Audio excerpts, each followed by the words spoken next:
আসসালামু আলাইকুম দর্শক, এটি আমাদের 25% জলকরের একটি পুকুর। এই পুকুরে আমরা গুলশা চাষ করতেছি এককভাবে। এই 25 শতকে প্রায় 80,000 পিসের মতো গুলশা মাছ দেওয়া আছে।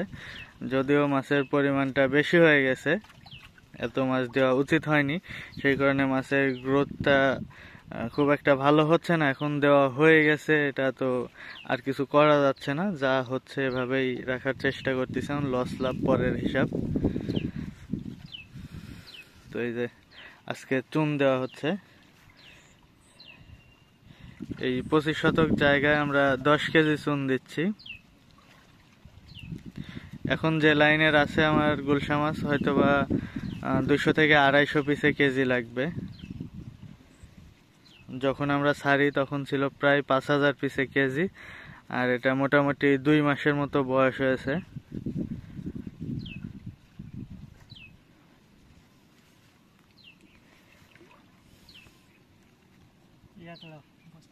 হ্যাঁ,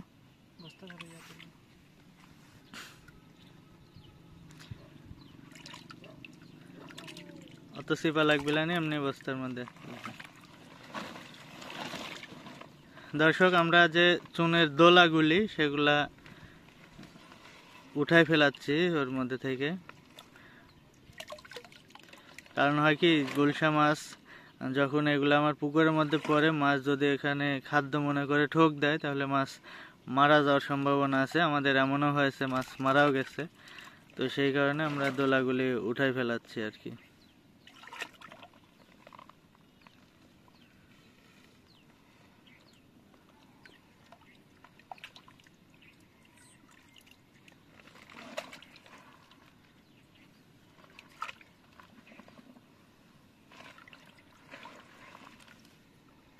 ডুবি যাবি সারি।